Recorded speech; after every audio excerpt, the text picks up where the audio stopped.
Hello students, very good morning.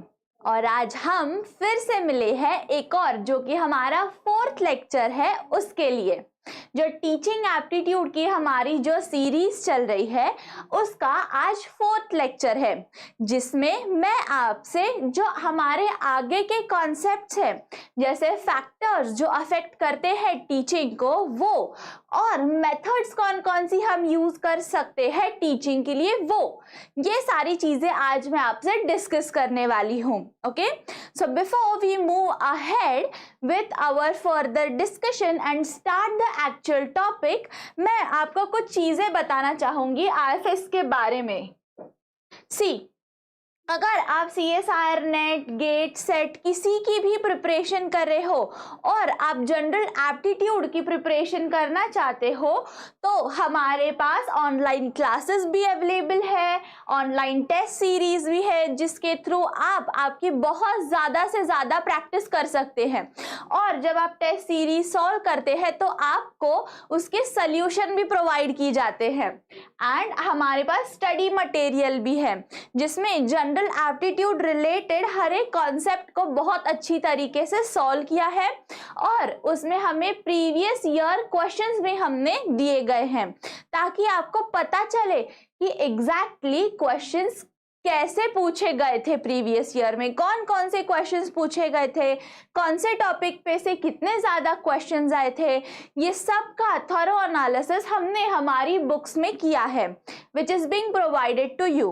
तो अगर आप इसमें से कुछ भी परचेज करना चाहते हैं और आपकी एग्जाम की प्रिपरेशन बेहतर करना चाहते हैं तो you can visit our site that is www.ifasonline.com and आपको वहां पे सारे के सारे डिटेल्स मिल जाएंगे। ओके, उसके बाद एक और चीज है जो कि मैं बहुत ही प्राउडली आपको बताना चाहूंगी, हमारा सेट का रिजल्ट।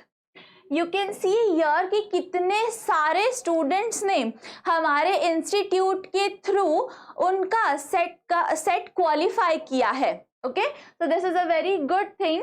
और आप भी आपकी प्रिपरेशन और आप भी आपकी जो एग्जाम है वो हमारे साथ जुड़ के क्वालिफाई कर सकते हैं। Okay, so visit our website so that you also can qualify your exam. ठीक है, तो that was all about IFAS।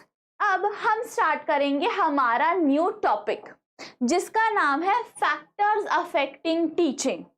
Now what are these factors? ऐसे कौन कौन से फैक्टर्स हैं, ऐसी कौन कौन सी चीजें हैं जो हमें बताती है कि हमारा टीचिंग कैसे अच्छा हो सकता है या हमारा टीचिंग लर्निंग जो प्रोसेस है वो किस वजह से अच्छा या बेहतर नहीं हो पा रहा है। तो ऐसे कोई फैक्टर्स होते हैं जो अभी हम स्टडी करेंगे जिसके थ्रू आपको पता चलेगा कि ये सारे फैक्टर्स जब हम टीचिंग कर रहे हैं तो ये सारे फैक्टर्स बहुत इंपॉर्टेंट होते हैं when you are teaching somebody. Okay, देखते हैं सारे जो पॉइंट्स है हमारे वो। Okay, first of all I would like to say good morning to all of you. Sangapriya, very good morning. Urmila, good morning. Vishal, good morning. So let's start the factors affecting teaching. तो ये सारे जो factors है these are the 6 factors. ये सबसे important factors है, ये exam point of view से बहुत important है स्टूडेंट्स, ये आपको as it is याद करने पड़ेंगे। ये फैक्टर्स तो कभी चेंज नहीं होंगे। Okay, these factors remain always as it is. तो फर्स्ट फैक्टर कौन सा है? टीचर। जैसे मैं हमेशा आपको बताती आई हूं, मैंने कल के लेक्चर में भी आपको ये बात एक्सप्लेन की थी कि teaching learning process is incomplete without teacher and without our learners, है ना। मैं पढ़ाती जाऊंगी लेकिन मैं किसको पढ़ा रही हूँ यही मुझे नहीं पता, मुझे मेरे लर्नर्स ही नहीं पता या मेरे लर्नर्स है ही नहीं, बस मैं पढ़ाए जा रही हूँ। क्या फायदा मेरे पढ़ाने का, राइट? तो जैसे मैंने आपको बोला टीचिंग लर्निंग प्रोसेस जो होती है उसका एक पोल होता है हमारे टीचर्स और दूसरा पोल होता है हमारे लर्नर्स। तो दोनों उतने इंपॉर्टेंट होते हैं। तो टीचर्स जो है वो हमारी जो टीचिंग को बहुत ज्यादा अफेक्ट करते हैं। उसके बाद हमारे लर्नर्स आते हैं, फिर आता है support system. Now what do you mean by support system? Support system मतलब ऐसी चीजें कि जो हम मतलब टीचर और हमारे स्टूडेंट के अलावा जो कुछ हम यूज करते हैं टीचिंग के लिए, that is called as support system। उसको आप टीचिंग एड्स भी कह सकते हो। जो कुछ भी, जैसे मान लो बोर्ड है, ठीक है, अगर हम ऑनलाइन टीचिंग की बात करें तो ये स्मार्ट बोर्ड है। ओके अगर ये मेरे पास जो पेन है, if this pen is not working, ये सपोर्ट सिस्टम है which is supporting my teaching, correct. तो अगर ये नहीं चल रहा तो मेरा जो टीचिंग प्रोसेस है वो इनकम्प्लीट रह जाएगा, that will not be completed. Do you all agree with me?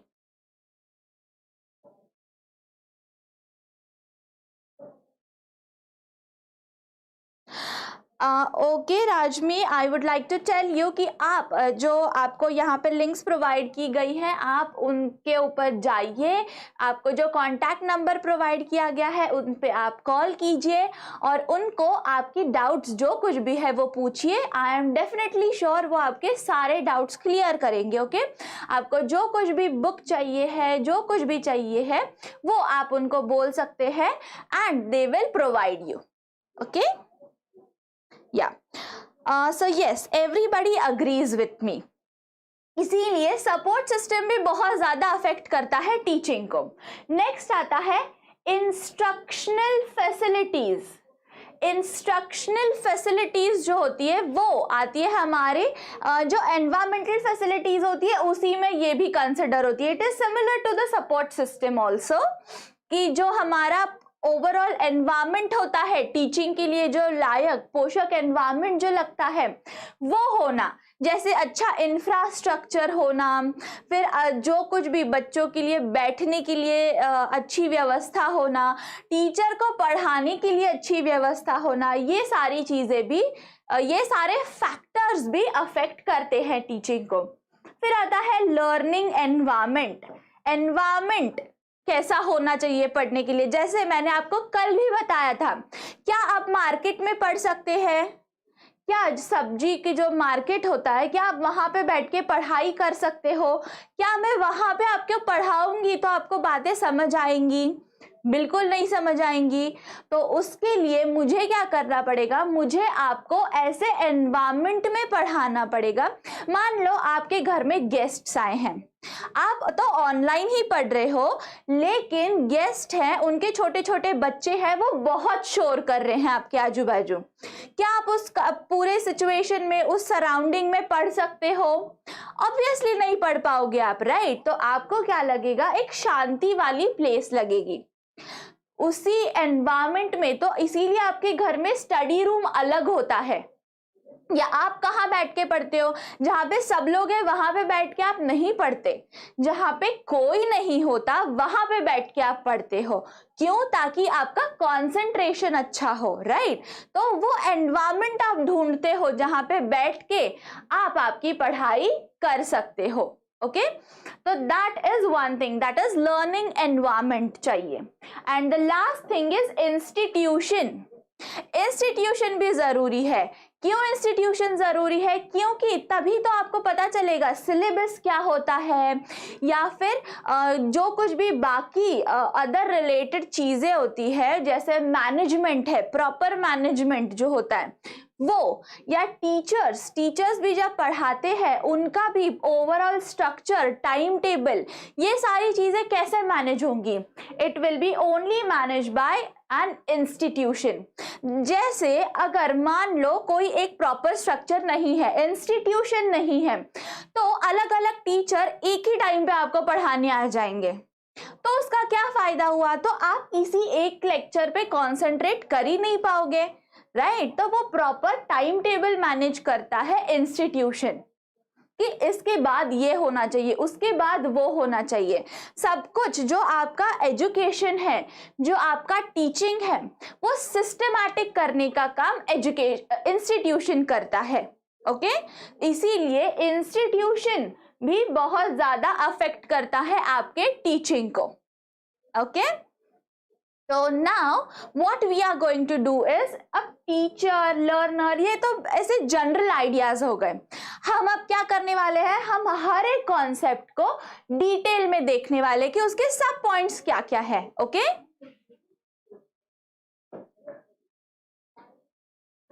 Okay, so the factors affecting teaching related to teacher. अब टीचर से रिलेटेड कौन कौन से फैक्टर्स होते हैं जो टीचिंग को अफेक्ट करते हैं। तो स्टूडेंट्स, ये सारे जो फैक्टर्स है ये तो आप एज इट इज याद ही रख लीजिए। ओके, एंड इसके अंदर का जो मतलब ये जो कॉन्सेप्ट मैं आपको एक्सप्लेन करूंगी वो याद रखना। ओके, तो ताकि अगर इनमें से इनके अलग कुछ भी आपको पूछा जाए या कोई भी वर्ड सिर्फ अलग हो लेकिन कॉन्सेप्ट यही हो, तो भी आप एग्जाम में कंफ्यूज नहीं होगे। आपको एग्जाम में एग्जैक्टली पता होगा कि यस, ये मैंने सीखा है, इसका मतलब ये है। तो जैसे सब्जेक्ट नॉलेज मान लीजिए, सब्जेक्ट नॉलेज मतलब क्या होता है कि टीचर को सब्जेक्ट नॉलेज होना चाहिए। अगर आपके टीचर को सब्जेक्ट नॉलेज नहीं होगा या अगर आप टीचर बनोगे अब, राइट, अब मान लो कि आप मैथ्स के टीचर बनने वाले हो, अगर आपके ही फॉर्मूलेज, आपके ही थियरम्स क्लियर नहीं होंगे तो आप बच्चों को कैसे पढ़ा पाओगे, राइट। तो आपको आपके सब्जेक्ट का नॉलेज जरूर होना चाहिए।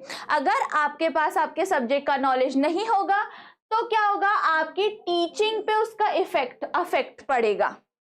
करेक्ट, तो इसीलिए subject knowledge is very important. तो सब्जेक्ट नॉलेज तो होना ही चाहिए। नेक्स्ट है नॉलेज ऑफ लर्नर्स। अब सब्जेक्ट नॉलेज तो मोस्ट प्रोबेबली टीचर के पास होता ही है, इसीलिए वो टीचर बनते हैं। लेकिन एक और चीज जो मैटर करती है वो है नॉलेज ऑफ लर्नर्स। आपके लर्नर्स का भी आपको नॉलेज होना चाहिए कि आपके लर्नर्स कौन से लेवल के हैं। अगर मान लो आप फर्स्ट स्टैंडर्ड के बच्चे को पढ़ा रहे हो जिन्हें अभी तक नंबर्स भी ठीक से नहीं आते, 1 के बाद 2 आता है, 2 के बाद 3 आता है, ये भी उनको ढंग से नहीं पता, तो क्या आप उनको टेबल्स याद करवाओगे तो उनको याद हो जाएंगे? बिल्कुल नहीं होंगे, क्योंकि उनको नंबर्स ही नहीं पता अभी तक। तो इसीलिए आपको आपके जो लर्नर्स है उनका नॉलेज होना चाहिए कि इनकी एजुकेशनल कैपेसिटी, इनकी अभी पढ़ाई करने की कैपेसिटी क्या है और उसके लेवल पे आप उनको पढ़ा सकते हो। ठीक है, अगर आपको वो लेवल नहीं पता होगी, उनका नॉलेज नहीं होगा, आपके लर्नर्स का नॉलेज ही नहीं होगा आपको, तो जो भी आप पढ़ाओगे उनको वो उनकी समझ बिल्कुल नहीं आएगा। ठीक है, जैसे अभी अगर मैंने आपको ये बात कल भी बताई थी, अगर मैं ये जानूंगी ही नहीं कि मेरे लर्नर्स को कौन सा लैंग्वेज समझ आता है and I will start teaching them in my regional language, will you all be able to understand me? Will you all be able to get whatever I am teaching to you if I am teaching in my regional language? अगर आपकी भी regional language same है then that won't be a problem, sure. लेकिन I don't know कि मेरे student की regional language वो है या नहीं है, but मेरी वो regional language है, इसीलिए I am teaching you in that particular language. तो क्या आपको समझ आएंगी वो सारी चीजें? Yes, correct. मेंटल लेवल भी उतनी इंपॉर्टेंट होती है कि क्या उनकी मेंटल लेवल कितनी है। एंड ये जो सेकंड पॉइंट मैंने बोला वो भी आप ध्यान में रखिए कि मुझे मेरे लर्नर्स का नॉलेज होना चाहिए। अब मुझे पता है कि मेरे जो लर्नर्स हैं उन्हें इंग्लिश और हिंदी समझ आती है अच्छे से, तो इसीलिए मैं क्या कर रही हूं, अभी मैं हिंदी और इंग्लिश में आपको पढ़ा रही हूं। करेक्ट, तो that is what you need to know when you are teaching your students. Okay, so when you will become a teacher, आपको ये बात हमेशा याद रखनी है। और एक और चीज, जब हम नॉलेज ऑफ लर्नर्स की बात करते हैं तो एक और चीज आपको ध्यान में रखनी होती है, वो है कि आपके लर्नर्स क्या फास्ट लर्नर्स है या क्या वो स्लो लर्नर्स है। अगर वो स्लो लर्नर्स होंगे तो आपको बहुत धीरे धीरे पढ़ाना पड़ेगा उनको। सिमिलरली अगर वो फास्ट लर्नर्स होंगे तो क्या, अगर आप उनको धीरे एक एक, अगर मैं आपको ये नॉलेज क्या है बताऊंगी, ऑफ क्या है बताऊंगी, लर्नर्स क्या है बताऊंगी, अगर मैं ऐसे पढ़ाने लगी तो क्या आपको पढ़ने में इंटरेस्ट आएगा? नहीं आएगा। क्यों नहीं आएगा? क्योंकि आप तो फास्ट लर्नर्स हैं, आपको इन सारे वर्ड्स का मीनिंग तो ऑलरेडी पता है, बस आपको कॉन्सेप्ट समझना है यहाँ पे। तो मेरा काम एज अ टीचर क्या है, मुझे आपको कॉन्सेप्ट समझाना है, ना कि सारे वर्ड्स के मीनिंग बताने। Definitely I tell you the meanings of the words which I will consider कि हाँ ये शायद आपको नहीं पता होगा, तो वो मैं एक्सप्लेन करूंगी, लेकिन ये मुझे कैसे पता चलेगा कि आपको इसका मतलब पता है या नहीं? Only when I will have the knowledge of my learners.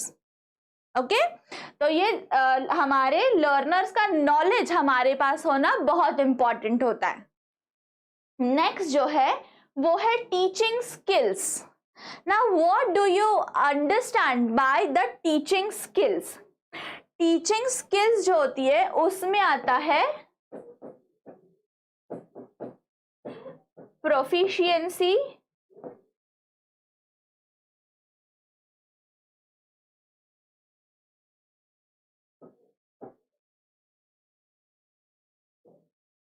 and deficiency।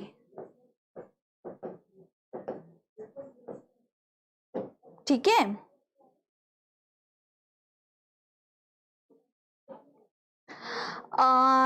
Okay, I got your point कि आप क्या कह रहे हैं, स्लो लर्नर क्या मैम टीचर नहीं बन सकता? बिल्कुल नहीं है ऐसे, स्लो लर्नर भी टीचर जरूर बन सकते हैं। क्यों नहीं बन सकते? वो स्लो लर्नर है मतलब उन्हें समझने में थोड़ा टाइम लगता है। ऐसा नहीं है कि उनको समझ ही नहीं आती चीजें, जरूर समझ आती हैं, लेकिन थोड़े ज्यादा टाइम के बाद समझ आती है। तो उन ऐसे स्टूडेंट्स को ज्यादा एफर्ट्स लेने पड़ते हैं, लेकिन अगर वो ज्यादा एफर्ट्स लेंगे तो definitely they can be a teacher. Okay, तो ऐसा नहीं है कि वो टीचर नहीं बन सकते, बस उनको थोड़ा एक्स्ट्रा टाइम, एक्स्ट्रा एफर्ट्स लगते हैं, that's the only thing. Okay, next है टीचिंग स्किल्स। अब आपके पास टीचिंग स्किल्स होनी चाहिए, जैसे हमने यहाँ पे देखा,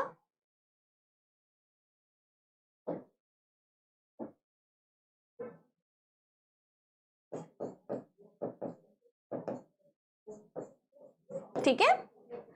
तो टीचिंग स्किल्स मतलब क्या होता है कि अब आपके पास नॉलेज है, आपके पास सब्जेक्ट नॉलेज तो है, लेकिन आपके स्टूडेंट्स को पढ़ाने की टेक्निक नहीं पता आपको, कि आपके स्टूडेंट्स को कौन से वे में आप पढ़ाओगे तो उन्हें अच्छी तरह से समझ आएगा। जैसे आपने देखा होगा कि अब बहुत सारे टीचर्स क्या है, कभी कभी स्टूडेंट को बहुत सारे अलग अलग, अगर हम गेम्स के थ्रू पढ़ाएं तो उन्हें बहुत जल्दी समझ आता है। वीडियो देख के कई बच्चों को समझ आता है, कई बच्चों को पढ़ के समझ आता है, बहुत सारे बच्चों को लिख के समझ आता है, राइट। तो ऐसे अलग अलग टीचिंग स्किल्स आपके पास होने चाहिए, उसमें आप प्रोफिशिएंट भी होने चाहिए और डेफिशिएंट भी होने चाहिए, ठीक है। नेक्स्ट पॉइंट देखिए, friendliness and approachability. Friendliness and approachability भी स्टूडेंट, इसकी भी लिमिट आपको पता होनी चाहिए। नाउ इट इज सेड कि हर एक टीचर को उसके स्टूडेंट का एक अच्छा दोस्त बनना पड़ता है, तभी जाके स्टूडेंट उनको ट्रस्ट कर पाते हैं, और तभी जाके स्टूडेंट वो जो कुछ भी बता रहे हैं, जो कुछ भी सिखा रहे हैं, उन पे उनका भरोसा रहता है, राइट।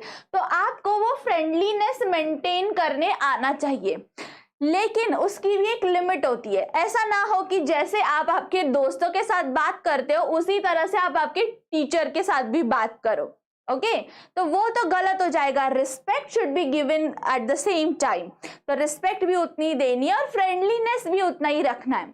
फ्रेंडलीनेस क्यों रखना है? ताकि स्टूडेंट आपको आके अप्रोच कर पाए। उनको अगर कोई भी डिफिकल्टी हो, वो किसी भी प्रॉब्लम से जा रहे हो, तो that student should consider you as the best teacher, और वो आपके पास आ पाए कि हाँ, और उनको ऐसे भरोसा होना चाहिए कि यही टीचर मेरी प्रॉब्लम सॉल्व कर सकते हैं। इसीलिए आपको फ्रेंडलीनेस बना के रखना है और आपको अप्रोचेबिलिटी भी रखनी है। अप्रोचेबिलिटी मतलब स्टूडेंट आपको अप्रोच कर पाए, आपके पास आ पाए कोई भी प्रॉब्लम शेयर करने के लिए, या कोई भी अच्छी बात, अगर उन्होंने कुछ अचीवमेंट की है तो वो आके आपको बता पाए कि देखिए टीचर, आपकी वजह से मैं इतना अच्छा अचीव कर पाया हूँ, या देखिए टीचर मैंने ये किया। वो खुशी खुशी वो बात होनी चाहिए, वो बॉन्ड उतना अच्छा आपका टीचर के, आपका स्टूडेंट के साथ होना चाहिए as a teacher. Okay, next देखिए पर्सनालिटी एंड बिहेवियर। अब जब हम पर्सनालिटी एंड बिहेवियर की बात करते हैं तो कौन सी चीज आपको याद रखनी है? एक चीज जो है आपको याद रखनी है वो है कि आपकी पर्सनालिटी, आपकी बॉडी लैंग्वेज सबसे ज्यादा मैटर करती है किसी भी स्टूडेंट के लिए। आप किस तरह से ड्रेसअप होते हो, आप किस तरह से स्टूडेंट के सामने प्रेजेंट करते हो खुद को। आप नींद से उठ के पढ़ाने नहीं जाते कभी भी, राइट? या आपने भी देखा होगा आपके कोई भी टीचर आपको जस्ट नींद से उठ गए और ऐसे ही वही वाले कपड़ों में घर के आपको पढ़ाने आ गए। That never happens। तो आपको वो आपकी पर्सनालिटी मेंटेन करनी पड़ती है। Okay, and the second thing is आपका बिहेवियर। आपका आपके स्टूडेंट्स को लेके कैसा बिहेवियर है। अगर आप बहुत रूड हैं, अगर आप एरोगेंटली स्टूडेंट के साथ बात कर रहे हैं, तो आपके स्टूडेंट्स आपको लाइक नहीं करेंगे, और अगर आपके स्टूडेंट्स आपको लाइक नहीं करेंगे तो इन द एंड उसका जो इफेक्ट है वो किस पे गिरने वाला है? आपके टीचिंग पे। तो स्टूडेंट को भी आपकी टीचिंग भी नहीं समझ आएगी, क्योंकि they don't like you, they don't exactly want to understand you और लर्न फ्रॉम यू, है ना? तो इसीलिए आपको आपकी पर्सनालिटी एंड बिहेवियर दोनों मेंटेन करना इंपॉर्टेंट होता है, अगर आप चाहते हैं कि आपकी टीचिंग अफेक्ट ना हो। नेक्स्ट देखिए level of adjustment and mental health of the teacher. अब एज अ टीचर आपको क्या होना पड़ेगा? आपको एडजस्टेबल होना पड़ता है। ओके, तो what do you mean by adjustment? कि आपको हर एक चीज में एडजस्ट करना पड़ता है कि कोई बात नहीं, ऐसा नहीं हो पा रहा है तो वैसा, या कभी कभी आपकी कुछ, तो आपको पर्सनल और आपकी प्रोफेशनल लाइफ हमेशा बैलेंस्ड रखनी पड़ती है। आपकी पर्सनल लाइफ में अगर कोई प्रॉब्लम्स चल रहे हैं तो वो आप आपके टीचिंग पे अफेक्ट नहीं कर सकते उसका, है ना? तो आपको एज अ टीचर क्या ध्यान में रखना है? आपको एडजस्टमेंट करने आनी चाहिए और आपकी मेंटल हेल्थ हमेशा स्टेबल होनी चाहिए। मान लो घर में कोई बहुत ज्यादा टेंशन चल रही है और आप बहुत ज्यादा डिस्टर्ब्ड है, और आप उसी माइंडसेट से क्लासरूम में आ गए और उसी माइंडसेट से आप पढ़ा रहे हो, तो अगर कोई बच्चा छोटी सी भी गलती कर देगा तो वो आपको बहुत बड़ी लग जाएगी और आप उसको डांटोगे, मारोगे, है ना? ये सारी चीजें होने के चांसेस बढ़ते हैं। तो ऐसा ना हो, इसीलिए आपको आपकी मेंटल हेल्थ स्टेबल रखनी पड़ती है। Okay ma'am, mental level and understanding level का डिफरेंस क्या होता है? स्टूडेंट, मेंटल लेवल और अंडरस्टैंडिंग लेवल ये दो चीजें अलग है, क्योंकि मेंटल लेवल पूरी तरह से सिर्फ माइंडसेट पे काम करता है, और अंडरस्टैंडिंग लेवल जो है ना, उसमें सिर्फ हम चीजें अंडरस्टैंड करते हैं। You get my point? Mental level is based on the psychology, okay, and understanding level it is a very different concept. So next, अब next चीज देखो, last thing that affects the teaching is discipline. तो discipline class में होना बहुत ज़रूरी होता है। अगर आपके स्टूडेंट डिसिप्लिन नहीं होंगे तो आप ठीक से उनको पढ़ा नहीं पाओगे। ओके, इसीलिए डिसिप्लिन क्लास में होना इम्पॉर्टेंट होता है। चिल्ड्रंस हाइजीन की रिस्पॉन्सिबिलिटी भी टीचर की होती है क्या, पेरेंट्स कुछ नहीं? यस डेफिनेटली स्टूडेंट्स, देखो हमें ऑलरेडी पता है कि जितने पेरेंट्स, देखो अब आप जब स्कूल जाते हो तो आपका आधा दिन वहां स्पेंड करते हो, राइट? तो जब आधी रिस्पॉन्सिबिलिटी पेरेंट्स की होती है, आधी रिस्पॉन्सिबिलिटी टीचर की होती है। ओके, एंड आपका काम, आपको फिजिकली कुछ नहीं करना होता यहाँ पे।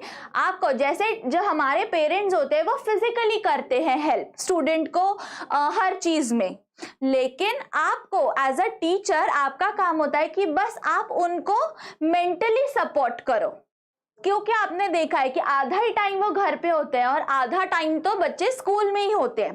तो जितना पेरेंट्स का इन्वॉल्वमेंट होता है उतना ही टीचर का भी इन्वॉल्वमेंट होता है। ओके, और अगर आप उनको हेल्प नहीं करोगे तो फिर वो आगे जाके अच्छे सिटीजन कैसे बनेंगे? डेफिनेटली पेरेंट्स का तो काम ही है वो, लेकिन जैसे हम कहते हैं पेरेंट्स का तो काम ही है, वैसे ही टीचर का भी काम ही है बच्चे को सुधारना। ओके, सो ऑलवेज रिमेंबर कि आपकी एज अ टीचर 50% रिस्पॉन्सिबिलिटी होती है। जैसे 50% पेरेंट्स की होती है, वैसे 50% टीचर की होती है। तो ये हो गए फैक्टर्स जो टीचर को अफेक्ट करते हैं। नेक्स्ट, फैक्टर्स अफेक्टिंग लर्नर्स को कौन कौन से फैक्टर्स अफेक्ट करते हैं वो अब हम देखेंगे। तो सबसे पहला है learners physical and mental health.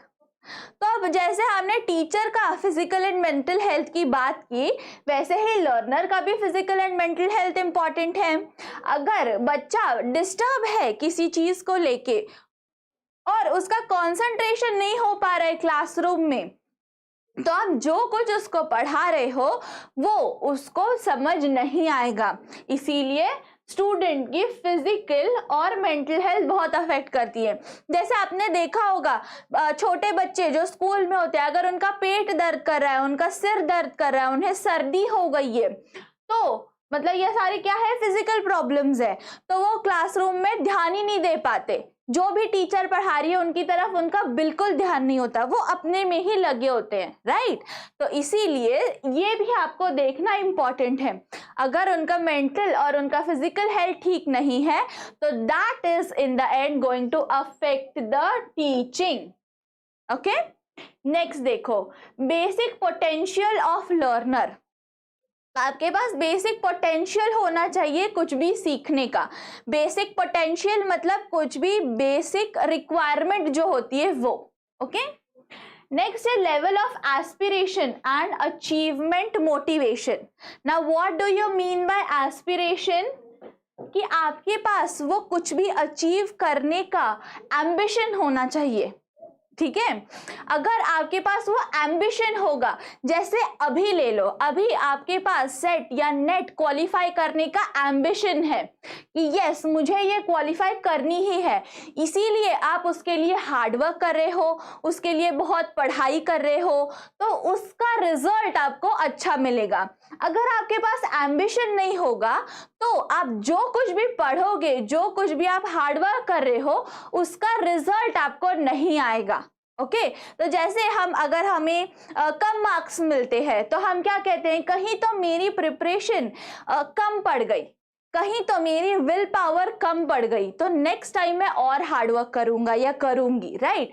तो this particular thing means that the level of aspiration and achievement motivation, कि मुझे ये चीज हासिल करनी ही है, इसका जो मोटिवेशन होता है वो हमेशा बहुत ज्यादा होना चाहिए। अगर वो बहुत ज्यादा होगा तो you will get the success, आपकी टीचिंग बहुत अच्छी होगी। But if it is low then उसका अफेक्ट टीचिंग पे जरूर होगा। नेक्स्ट ले लो गोल्स इन लाइफ। आपके जो गोल्स इन लाइफ है वो हमेशा सेट होने चाहिए। वो अगर डिस्टर्ब होंगे तो आपका टीचिंग डिस्टर्ब होगा, वो अगर फोकस्ड होंगे तो आपका लर्निंग या टीचिंग फोकस्ड होगा। नेक्स्ट है readiness and will power. Readiness and will power मतलब क्या होता है? रेडीनेस मतलब ओके मैम हमको एडमिशन लेना है बट आपके चार्जेस बहुत कॉस्टली हैं। Student if you compare the course fees बाहर के दूसरे जो कोचिंग क्लासेस है उनके, तो हमारी फीस बहुत ही कम है एंड उसमें भी आपको बहुत सारे ऑप्शंस मिलते हैं स्टूडेंट, जैसे आप इंस्टॉलमेंट में फीस पे कर सकते हो और बहुत कुछ ऐसे अलग अलग ऑप्शंस हैं। कभी कभी कुछ ऑफर चल रही होती है, कभी कभी कोई डिस्काउंट मिल जाता है। तो ये सारी चीज़ें हमें भी पता है कि बहुत सारे स्टूडेंट पढ़ना चाहते हैं लेकिन कभी कभी वो अफोर्ड नहीं कर पाते, इसीलिए हमने हमारे कोर्सेज पॉकेट फ्रेंडली रखे हैं कि हर एक स्टूडेंट उसको अफोर्ड कर पाए। ठीक है, तो आप हमारे साइट पे विजिट कीजिए और उनको इन सारी इंफॉर्मेशन के बारे में पूछिए, उनसे सारे डिटेल्स लीजिए। ओके, तो आपको पता चल जाएगा कि कितने लेस हमारी फीस स्ट्रक्चर है, कितने लेस फीस है और आपके लिए वो कुछ और शायद स्पेशल ऑफर भी दे दे, तो डू आस्क देम। ओके, तो नेक्स्ट है, हम हमारे टॉपिक की ओर बढ़ते हैं, रेडीनेस एंड विल पावर। तो जैसे मैंने आपको एस्पिरेशन के बारे में जब पढ़ा रही थी तब बताया कि आपकी विल पावर बहुत ज्यादा स्ट्रांग होनी चाहिए। ओके, तो जब आपकी विल पावर बहुत ज्यादा स्ट्रांग होगी तो आप कुछ भी चीज अचीव कर सकते हो, लेकिन अगर आपकी विल पावर ही वीक होगी तो आप कितनी भी कोशिश कर लो, आप वो चीज हासिल नहीं कर पाओगे। Okay, so these are the factors which are related to the learner. Next, factors affecting teaching related to the support system. अब सपोर्ट सिस्टम की जब हम बात करते हैं तो कौन कौन से फैक्टर्स आते हैं? देखो, the difficulty of the task, कि टास्क कितना डिफिकल्ट है उस पे। जैसे अगर आपके नर्सरी के बच्चे हैं तो उनको आप क्या सिखाओगे, उनको आप क्या पढ़ाओगे? ऑब्वियसली उनको आप ABCD पहले पढ़ाओगे। क्या आप उनको पूरा का पूरा एक ऐसे लर्न करने कह सकते हो या लिखने कह सकते हो? नहीं कह सकते, because that will be very difficult for them, है ना। तो आपको उनके लिए मतलब आपके बच्चों के अकॉर्डिंग, आपके लर्नर्स के अकॉर्डिंग आपको उनकी डिफिकल्टी, उनके जो टास्क की डिफिकल्टी लेवल है वो सेट करनी होती है। जैसे प्राइमरी के बच्चों को तो डेफिनेटली आप ABCD ही याद करने कहोगे, उनको ABCD ही लिखने कहोगे, तो that will be easier for them. और आप उनको बड़े बड़े एसेज लिखने नहीं कहोगे, सो बिकॉज एसेज उनके लिए डिफिकल्ट हो जाएगा।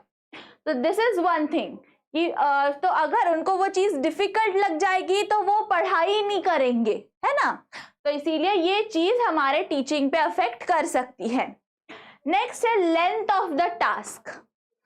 लेंथ ऑफ द टास्क मतलब ये होता है कि आपका अगर लेक्चर है या आपका जो टास्क है, क्या अगर वो पूरे साल चलता गया या अगर मैं आपको पूरा दिन एक ही टॉपिक पढ़ाती रही तो क्या आपको उस टॉपिक पढ़ने में इंटरेस्ट आएगा?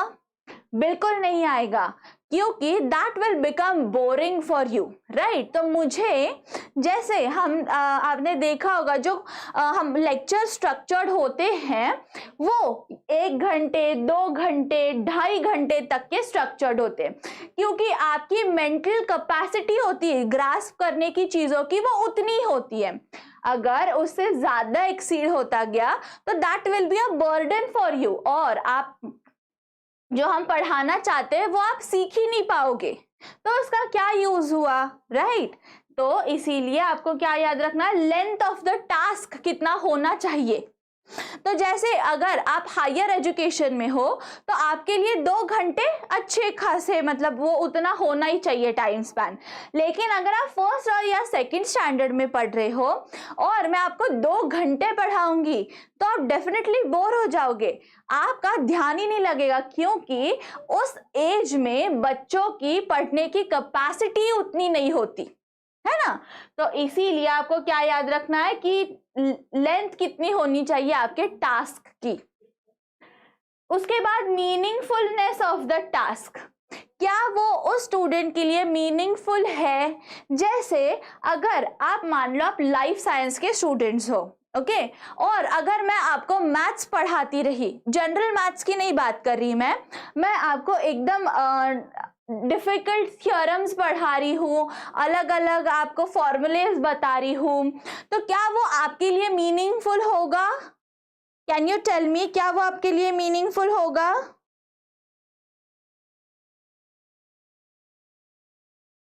बताइए, अगर मैं आपको मैथ्स पढ़ाती रही, अभी के क्लास में मैंने आपको बोला था मैं टीचिंग एप्टीट्यूड पढ़ाऊंगी, लेकिन मैंने मैथ्स स्टार्ट कर दिया, तो will that be useful for you? Will you be able to understand and learn? No, absolutely correct, no, क्योंकि that is not meaningful for you, you have not come here for that. उसके लिए आप अलग जगह जाओगे, right? तो इसीलिए meaningful होना चाहिए आपका टास्क। नेक्स्ट है ऑर्गेनाइज्ड मटेरियल। जो भी आपका मटेरियल है वो ऑर्गेनाइज्ड होना चाहिए। जैसे मैं आपको पहले से बताते आ रही हूँ कि आपको ऑर्गेनाइज्ड मतलब सब कुछ, जैसे सिलेबस वाइज। क्या मैं आपको डिफिकल्ट कॉन्सेप्ट पहले बता दूं और इजी वाला बाद में बता दूंगी तो आपको वो समझ में आएंगी चीजें? नहीं समझ आएंगी। तो मुझे क्या करना पड़ेगा, मुझे सब कुछ चीजें ऑर्गेनाइज, जैसे आप देख रहे हो, क्या यहाँ पे पूरा की पूरी पीपीटी, पूरा का पूरा मेरा कॉन्सेप्ट क्या मैं एक ही पेज पे रखूंगी तो आपको समझ आएगा? नहीं समझ आएगा। तो मैं पहले ये कॉन्सेप्ट एक्सप्लेन करूंगी, फिर मैं नेक्स्ट कॉन्सेप्ट की ओर जाऊंगी, करेक्ट? तो ये इसे कहते हैं ऑर्गेनाइज्ड होना। तो ऑर्गेनाइज्ड आपका जो मटेरियल है वो पूरा का पूरा ऑर्गेनाइज्ड होना चाहिए। अगर वो ऑर्गेनाइज नहीं होगा तो आपको क्या याद रखना है? It will affect the teaching. Next देखो, लाइफ लर्निंग। अब आपने देखा होगा कि जैसे मैं अभी जो कर रही हूं, मैं आपको लाइफ एग्जांपल्स दे रही हूं, मैं आपको लाइव एग्जांपल्स दे रही हूं। मैं जो एग्जांपल्स या जो एक्सप्लेन करने की कोशिश कर रही हूं वो रियल लाइफ सिचुएशन बेस्ड चीजें आपको बता के करने की कोशिश कर रही हूं। क्यों? ताकि वो आपको अच्छे से समझ आए, है ना? तो जैसे लाइफ लर्निंग जो होता है, आपको रियल लाइफ के एक्सपीरियंसेस से जो चीजें सीखने मिलती हैं वो भी हमारे टीचिंग को बहुत ज्यादा अफेक्ट करती है। अगर आपने अच्छी चीजें सीखी आपके लाइफ में तो वेल एंड गुड, आप बहुत अच्छे बनोगे। अगर आपने गलत चीजें सीख ली तो आप बुरे बन जाते हो, राइट?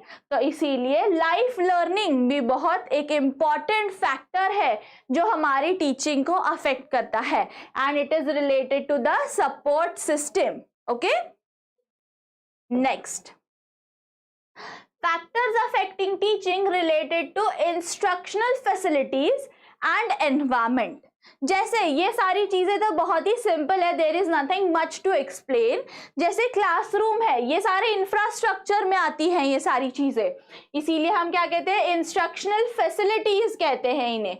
और एनवायरमेंट भी आता है इसमें। तो लेबोरेटरीज है, सेमिनार रूम्स है, ऑन कैंपस क्लिनिक्स होते हैं, फिर साइबरीज होती है एंड अदर स्पेसेस होते हैं। साइबरीज मतलब जो कंप्यूटर रूम आप उन्हें कह सकते हो, जहां पे आप इंटरनेट यूज कर सकते हो। ओके, साइबर रूम्स, ओके, तो वो होते हैं साइबरीज। जैसे लाइब्रेरीज होती है वैसे ही लाइब्रेरीज में हमें हार्ड बुक्स मिलती है, सिमिलरली साइबरीज में हमें इंटरनेट यूज करने मिलता है।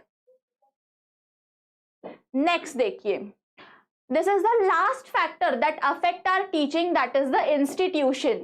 अब institution में क्या क्या आती है? Teacher student ratio.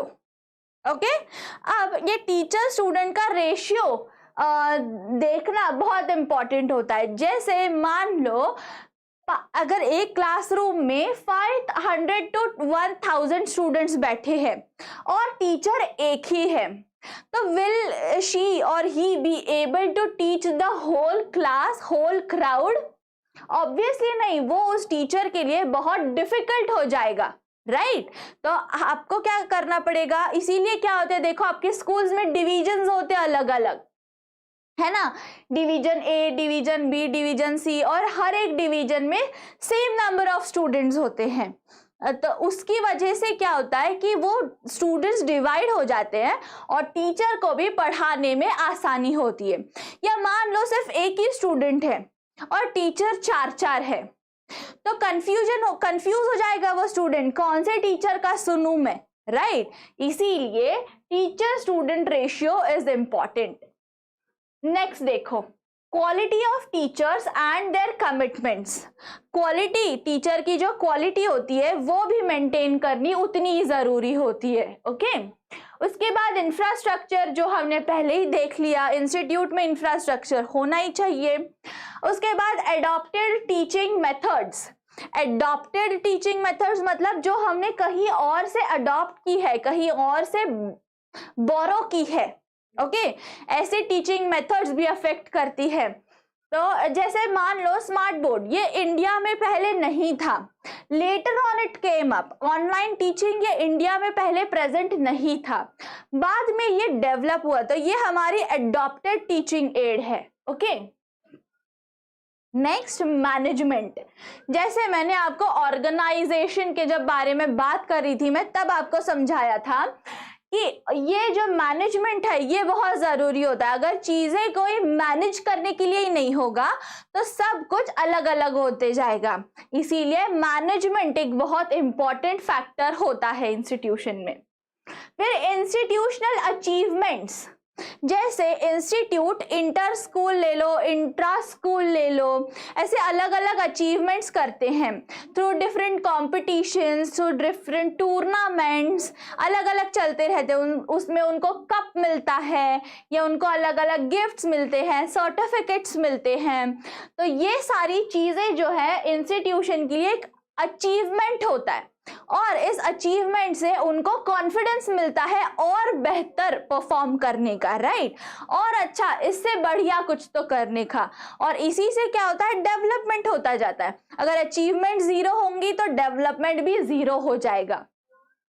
नेक्स्ट देखो, physical and material resources important होती है।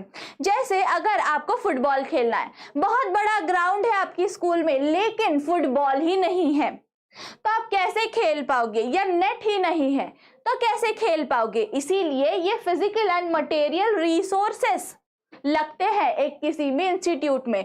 अगर वो नहीं होंगे तो उसके मतलब फुटबॉल सीखना आपका रह जाएगा।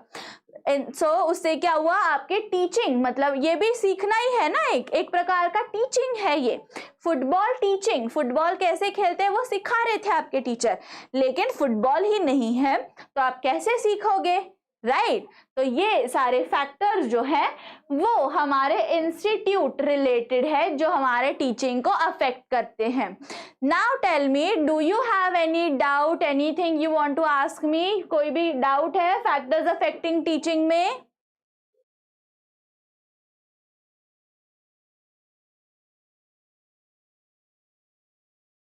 कोई भी डाउट हो तो प्लीज पूछिए, फिर हम हमारे नेक्स्ट टॉपिक की ओर बढ़ेंगे।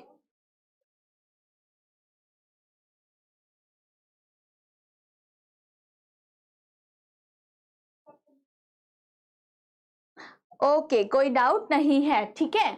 तो अब हम देखेंगे, अब हम एक न्यू कॉन्सेप्ट स्टार्ट करने वाले हैं। फैक्टर्स तो हमने देख लिए, अब हम मेथड्स देखेंगे। ये कौन कौन सी ऐसी मेथड्स हैं जो हमारे टीचिंग को बेहतर बनाती है, या हमारे स्टूडेंट के अकॉर्डिंग हम कौन कौन सी कैसी कैसी मेथड्स फॉलो कर सकते हैं, ओके। तो हमें जैसे पता है, एक होता है टीचर सेंटर्ड, एक होता है लर्नर सेंटर्ड, और एक और चीज होती है ऑनलाइन एंड ऑफलाइन, ठीक है। तो ये कॉन्सेप्ट हम अच्छे से समझेंगे।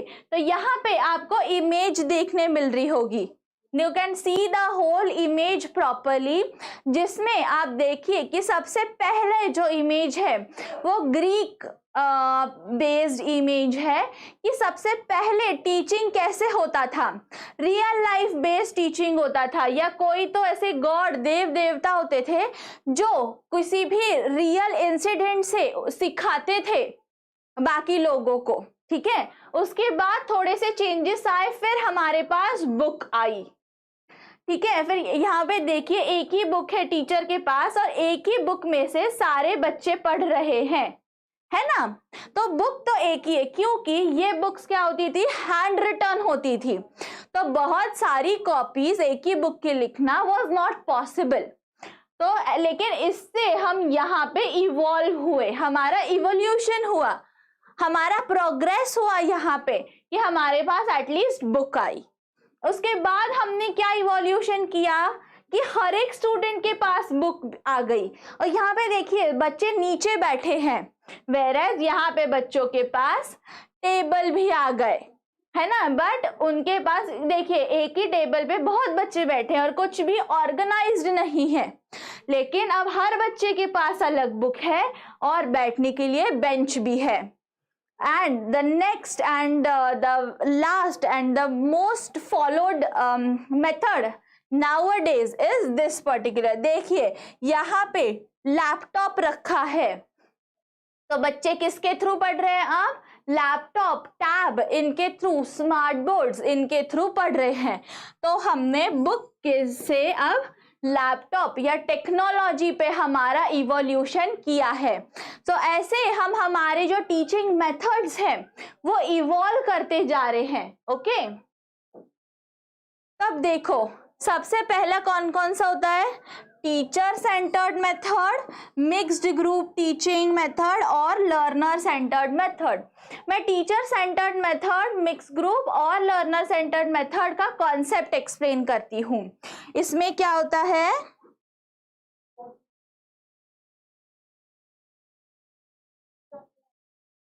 Yes absolutely sure, integrated teaching जो आप कह रहे हो ये भी एक टीचिंग मेथड का ही पार्ट होता है। ओके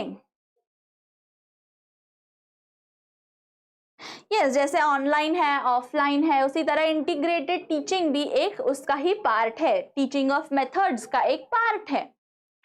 तो हम पहले अब ये डिस्कस करते हैं। तो टीचर सेंटर्ड मेथड मतलब इस पे फोकस पूरी तरह से हमारे टीचर पे होता है, जिसमें जो भी हमारे टीचर है वो जो कहेंगे वही बच्चे सुनेंगे, या टीचर के अकॉर्डिंग हर चीज चलती है, या टीचिंग जो है वो टीचर के अकॉर्डिंग होता है। उसके बाद मिक्स्ड ग्रुप, इसमें बहुत सारे बच्चे हैं, मिक्स्ड ग्रुप है, तो उनको पढ़ाने के लिए जो मेथड्स आप यूज करोगे वो आएंगे मिक्स्ड ग्रुप टीचिंग में। और लर्नर सेंटर्ड मेथड होती है जिसमें लर्नर्स को भी मौका मिलता है कि वो उनके अकॉर्डिंग चूज कर पाए कि वो किस तरह से पढ़ना चाहते हैं। ओके और उसी अकॉर्डिंग हमारी टीचिंग मेथड्स प्लान की होती है। तो अब देखते हैं कि ये टीचर सेंटर्ड मेथड कौन कौन सी है।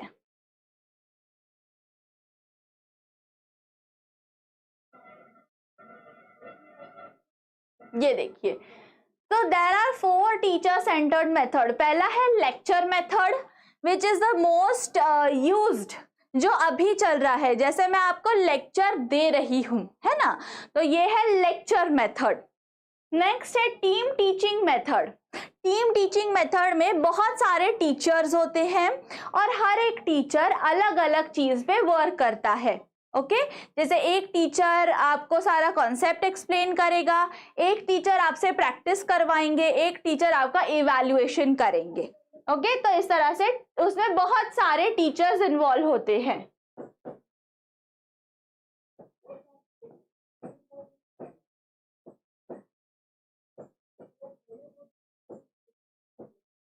To or more teachers are involve here. Third देखिए, टीवी और वीडियो प्रेजेंटेशन, जैसे अभी चल रहा है, ये मैं आपको वीडियो प्रेजेंटेशन तो नहीं है लेकिन ये पावर पॉइंट प्रेजेंटेशन जरूर है, पीपीटी पावर पॉइंट प्रेजेंटेशन, इसके थ्रू पढ़ा रही हूं। ये एक होता है और एक होता है dialogic teaching and direct teaching. तो डायलॉजिक टीचिंग जो है, ये आप एक पर्सन का नाम यहाँ पे याद रखिए, रॉबिन अलेक्जेंडर। रॉबिन अलेक्जेंडर ने ये पूरी की पूरी जो टीचिंग मेथड है वो इन्वेंट की थी और it is used to power to talk, it is used or it is being harnessed to power to talk कहते हैं, इसे क्या कहते हैं,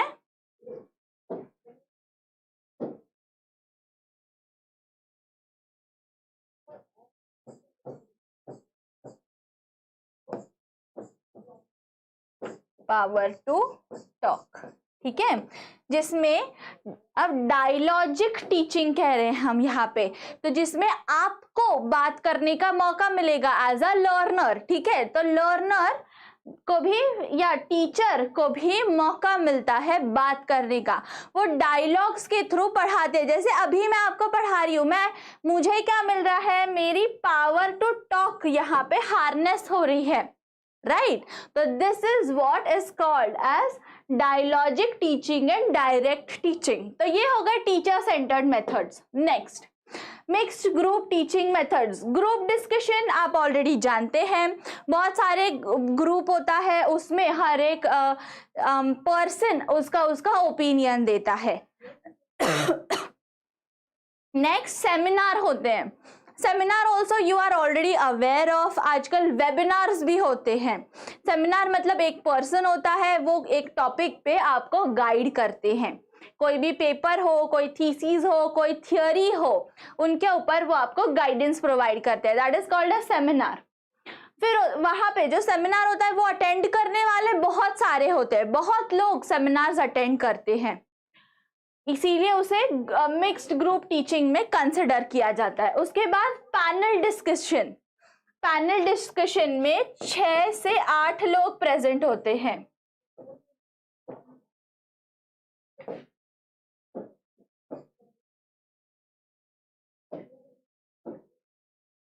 पैनल डिस्कशन में 6 to 8 पीपल आर देयर, और वो एक टॉपिक पे डिस्कशन करते हैं और किसी भी प्रॉब्लम हो, कुछ हो, या उस पे सॉल्यूशन निकालते हैं। तो that is also one way of teaching. उसके बाद आता है ब्रेनस्टॉर्मिंग। ब्रेनस्टॉर्मिंग में क्या होता है, यहाँ पे आपकी क्रिएटिव लेवल टेस्ट होती है या आपकी थिंकिंग पावर बिल्डअप होती है। क्या होता है, थिंकिंग पावर बिल्ड होती है, sorry,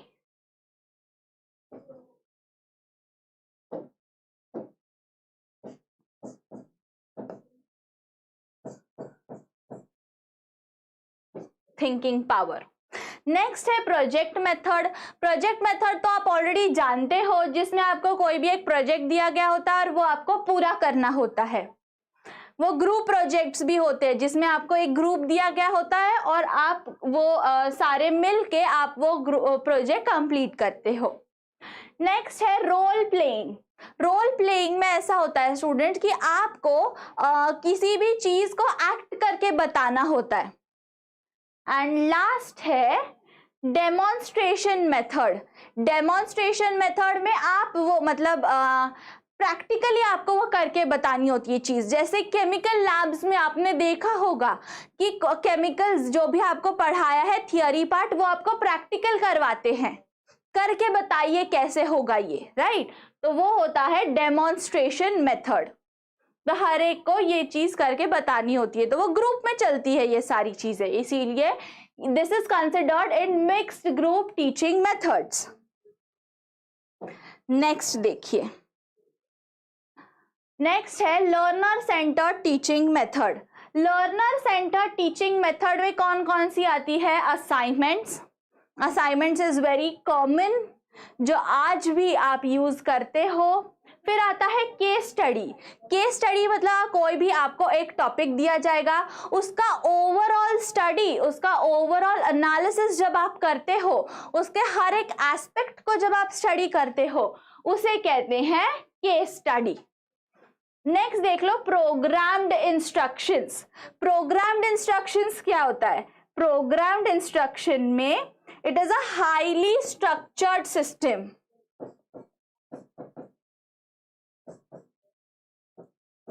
highly structured system,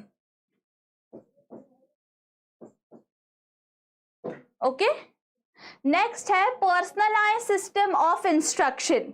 personalise में this is used for all subjects,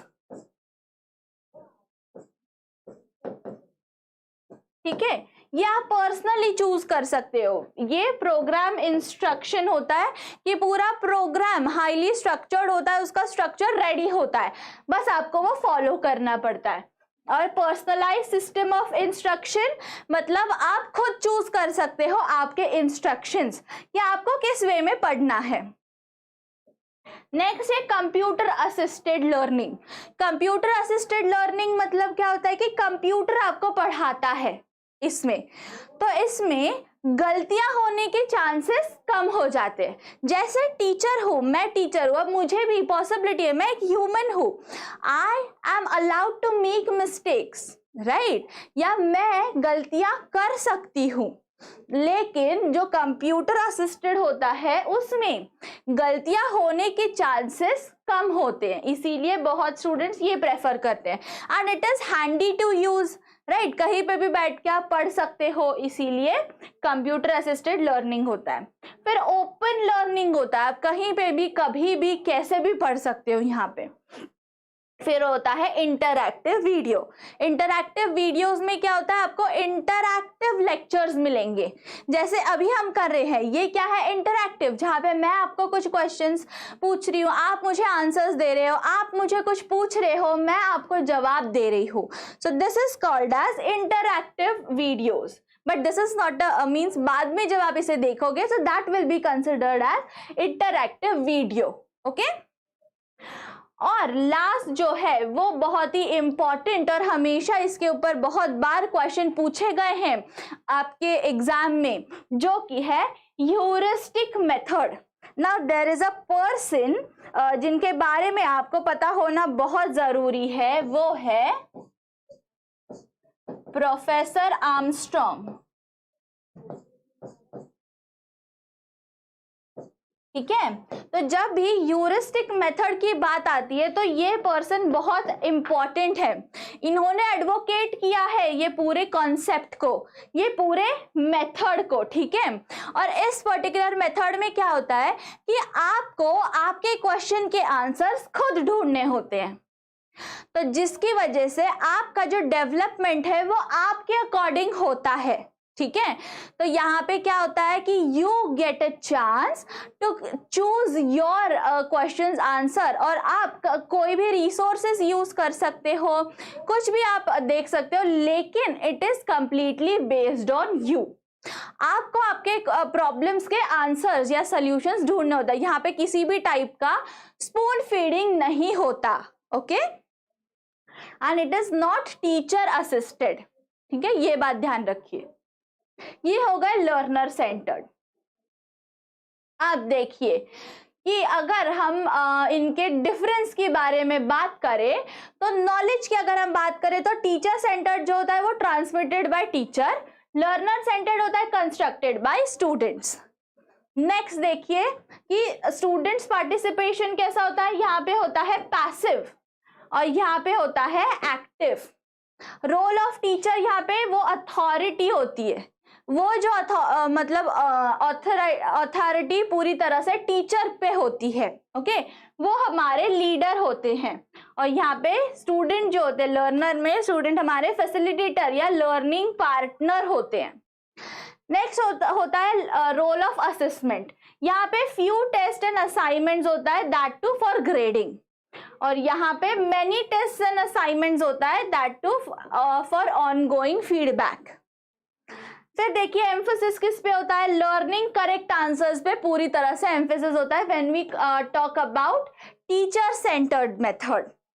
और यहाँ पे अगर हम लर्नर सेंटर्ड मेथड की बात करें तो डेवलपिंग डीपर अंडरस्टैंडिंग होता है। ओके, तो अब और लास्ट चीज है एकेडमिक कल्चर। इसका कैसा होता है, इंडिविजुअलिस्टिक एंड कॉम्पिटिटिव, और यहाँ पे कोलैबोरेटिव एंड सपोर्टिव। ठीक है, तो ये चार्ट आप याद रख सकते हैं overall when we are talking about teacher centred versus learner centred methods. अब नेक्स्ट पॉइंट,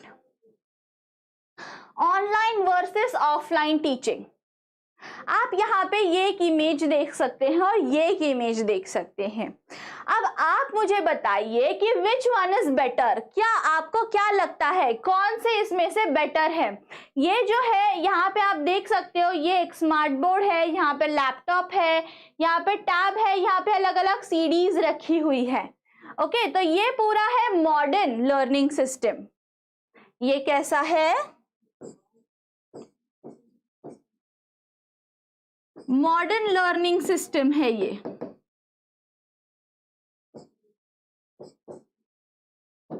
सिमिलरली आप यहाँ पे देख सकते हो, ये दूसरी इमेज में, यहाँ पे एक बुक है, कैलकुलेटर है, कुछ बुक्स है, पेन पेंसिल है, चॉक है, एप्पल है, और ये इसे कहते हैं ट्रेडिशनल सिस्टम।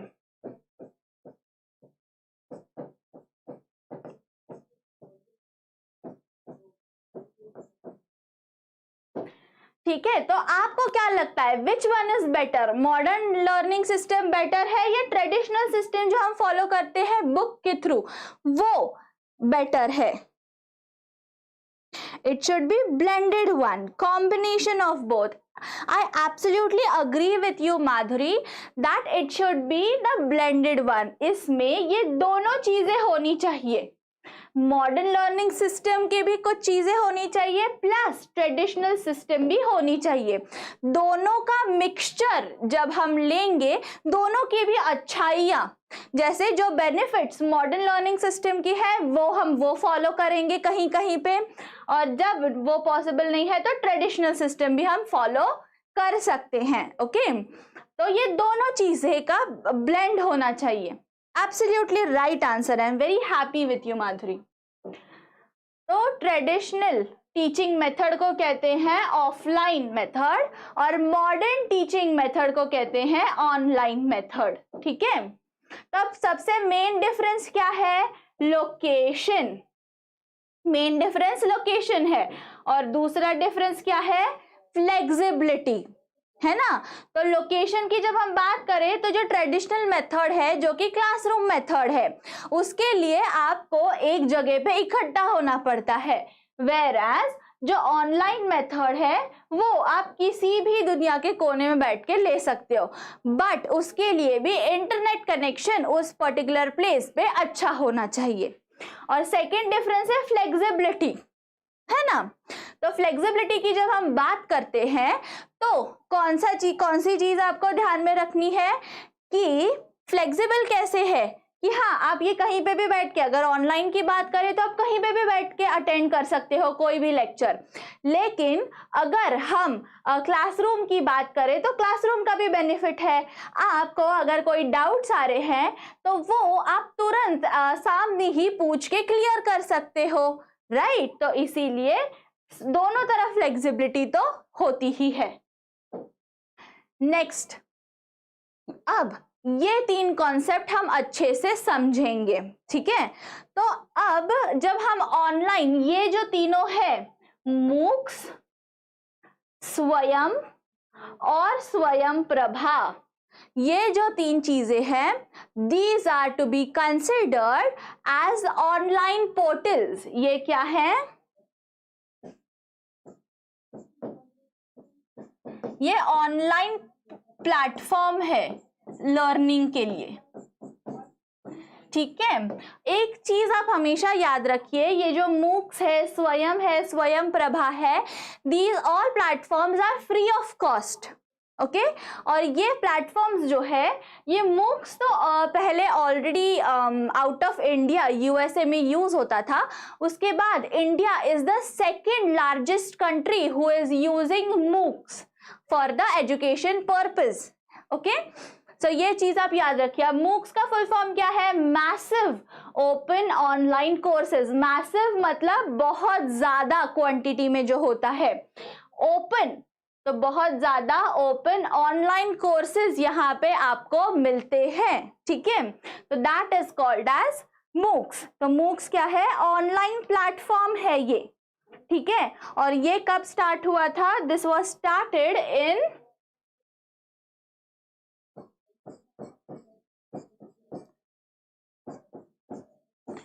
2008, ठीक है। तो इसका ये कब मूक्स कब स्टार्ट किया गया? 2008 में मूक्स, ये जो ऑनलाइन प्लेटफॉर्म है, ये हर एक स्टूडेंट के लिए स्टार्ट किया गया, ठीक है। और ये किसने स्टार्ट किया था? जॉर्ज सीमेंस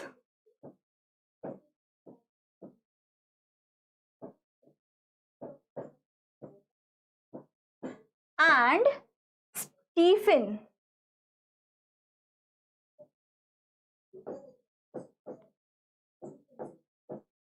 ठीक है, स्टीफन डाउन्स,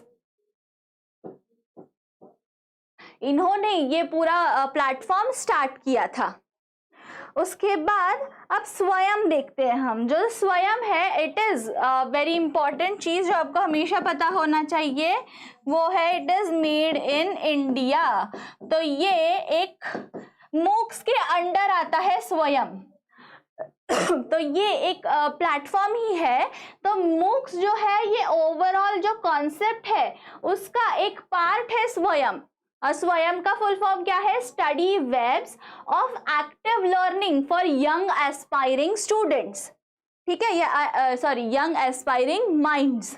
तो ये चीज हमेशा याद रखना। और ये जो कोर्स होता है इसमें ये 20 आवर्स का कोर्स होता है। 30 मिनट का एक लेक्चर इसमें प्रेजेंट होता है। ठीक है, तो ये चीज याद रखिए। एंड नाउ व्हाट इज स्वयं प्रभा? तो स्वयं प्रभा जो है वो 32 चैनल्स होते हैं इसमें। 32 चैनल्स का ये होता है। और ये किससे रिलेटेड चैनल्स होते हैं? एजुकेशन रिलेटेड चैनल्स इस पे होते हैं। ठीक है, और एक और चीज, ये कहां से मिलता है हमें? GTA satellite, sorry GSAT satellite.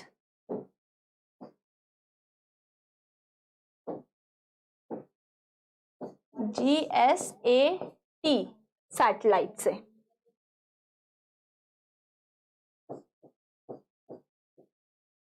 उसके थ्रू हमें ये सारे चैनल्स टेलीकास्ट होते हैं। ये जो चैनल्स है स्वयं प्रभा पे चैनल्स आते हैं, इनका स्ट्रक्चर ऐसा होता है कि ये कोई भी 4 टॉपिक्स जो है वो उन पे मतलब 4 घंटे ये चलेंगे, अलग अलग टॉपिक्स। और फिर पूरा दिन ये 24/7 चलता है। और बाकी जो पूरा दिन के लिए फिर 5 टाइम्स वही 4 घंटे रिपीट होते हैं। ओके, तो ये चीज स्वयं प्रभा में होती है। और उस पे अगर आप हायर एजुकेशन कर रहे हो उस पे भी बेस्ड आपको एजुकेशन मिलेगा। फिर आप 9 to 12 स्टैंडर्ड के बीच के जो बच्चे होते हैं उन पे बेस्ड आपको मिलेंगे। फिर बाकी जो बेसिक होता है 1 to 8 स्टैंडर्ड, उस पे भी बेस्ड आपको जो भी एजुकेशन रिलेटेड टॉपिक्स होते हैं उनके ऊपर आपको मिलेंगे content. Okay, so this is all about all these platforms. अब हम ऑफलाइन और ऑनलाइन के बीच का डिफरेंस देखेंगे। सो क्लासरूम, ऑफलाइन में क्या होता है? क्लासरूम लेक्चर होता है, whereas ऑनलाइन में वर्चुअल क्लासरूम होता है, मतलब वेब के थ्रू क्लासरूम लेते हैं। ये जो टीचिंग होता है ये इन हाउस टीचिंग होता है। ये प्री रिकॉर्डेड वीडियो या ट्यूटोरियल्स होते हैं, जैसे यूट्यूब है इसका option, best exam option. Next, teaching and institutions, coaching and institutions आते हैं ऑफलाइन में। इसमें ऑनलाइन में क्या आता है? स्वयं। स्वयं क्या है? ऐप है। ओके, नेक्स्ट देखिए डिस्कशंस। ऑफलाइन में डिस्कशंस होते हैं। सिमिलरली ऑनलाइन में ऑनलाइन कोर्सेज होते हैं, जैसे मूक। नेक्स्ट, ऑफलाइन में सिम्युलेशंस होते हैं। सिम्युलेशंस मतलब मैथ्स के जो फॉर्मूले होंगे या मैथ्स के जो सॉल्यूशंस आपको चाहिए होंगे वो सॉल्व करके बताए जाते हैं। It is related to maths. Similarly यहाँ पे स्वयं प्रभा चैनल ही मिलता है आपको, जहाँ पे आपको एक्सप्लेनेशन मिलता है।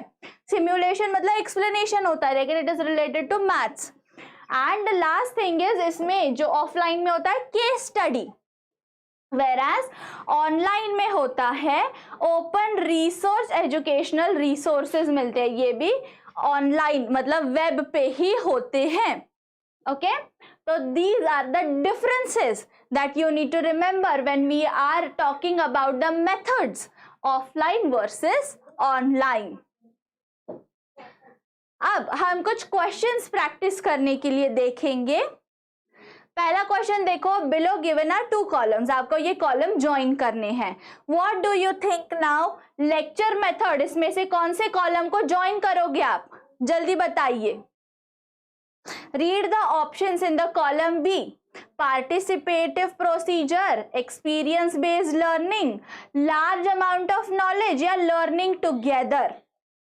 What do you think? ये देखिए, हमें हमारे आंसर इसमें से ढूंढने हैं। Okay, I am extremely sorry here. This is the 1, this is the 2, this is the 3 and this is the 4th option. आपको इसमें से एक ऑप्शन चूज करना है।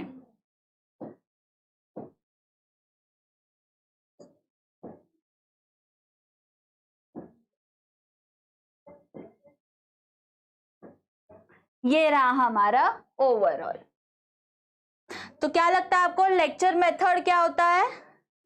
लार्ज अमाउंट ऑफ नॉलेज इसमें प्रेजेंट होता है।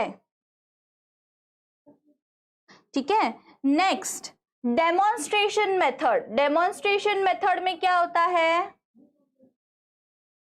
देखिए, इसमें ऑप्शन आप देख सकते हो।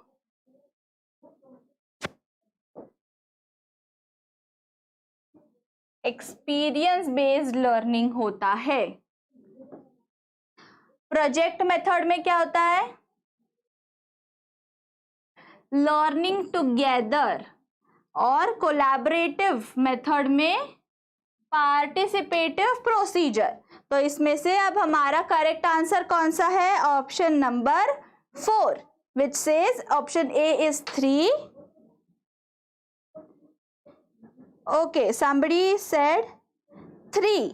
तो सॉरी, अब इसमें से आप देखो, आपने मुझे सिर्फ पहले का आंसर बताया, राइट? अब इसमें से अब हमने तो पूरी तरह से चेक कर लिया। अब आप इसमें से चूज करो।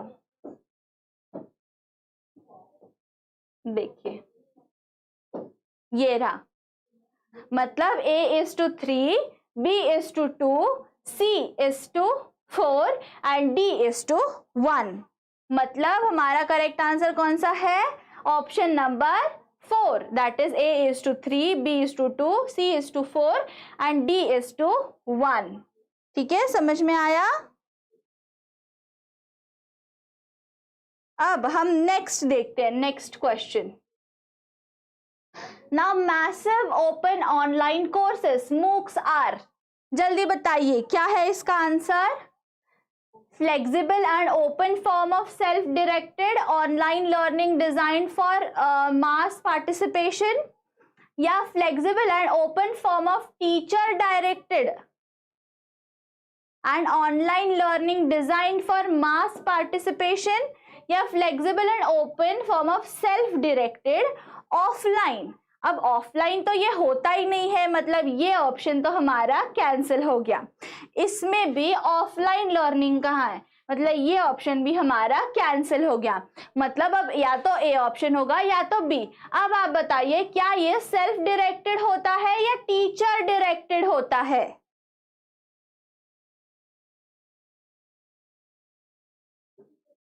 What do you think?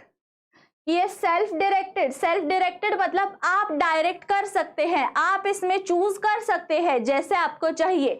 और टीचर डायरेक्टेड मतलब जैसे टीचर ने बताया है सिर्फ वैसा। तो अब आप बताइए कि आपको क्या लगता है कि ये MOOCs जो है ये किस टाइप का प्लेटफॉर्म है? A, absolutely correct, it is a self directed platform, है ना? तो यहाँ पे अब, और ये क्या है, ऑनलाइन भी होता है। So it is self directed as well as online learning designed for mass participation. Mass participation मतलब बहुत लार्ज नंबर के स्टूडेंट्स इसमें पार्टिसिपेट कर सकते हैं। ठीक है, so that was all about today's lecture. ठीक है, तो ये लेक्चर आज का यही खत्म होता है। अब आपका आज का होमवर्क क्या है कि आपको जो भी हमने चीजें डिस्कस किया, अब ये जो मूक्स है, स्वयं है या स्वयं प्रभा है, इनके ऊपर एग्जाम में बहुत सारे क्वेश्चन पूछे जाते हैं और आपके पर्सनल स्टडीज के लिए भी इसका यूज जरूर होगा। तो आपको इनके पीछे की हिस्ट्री फाइंड आउट करनी है। मैंने आपको सिर्फ कॉन्सेप्ट बताया है, राइट? आपको क्या करना है, आपको इसके पीछे क्या हिस्ट्री है या इसमें और कौन कौन सी चीजें आती है, ये सारी चीजें आपको खुद पता लगानी है। ठीक है, so that is the homework for you. और बाकी जो कुछ भी हमने आज पढ़ा वो सब कुछ आपको रिवाइज करना है। ठीक है, एंड कल हम हमारा नेक्स्ट टॉपिक के साथ फिर से मिलेंगे सेम प्लेटफॉर्म पे 11 बजे। Okay, and do not forget कि सैटरडे को आपकी मेंटी क्विज भी है। जो कुछ भी अभी हमने पढ़ रहे हैं उस पे बेस्ड आपको क्वेश्चन पूछूंगी मैं और आपकी मेंटी क्विज होगी। ठीक है, आपको वो आंसर करने हैं। Yes, most welcome Madhuri, it was my pleasure to teach you all and guide you all with the teaching aptitude part. Okay, so कल फिर से मिलते हैं न्यू टॉपिक के साथ, which is our last topic. Okay, जिसमें हम evaluation के बारे में बात करेंगे। So till the time we meet next, happy learning.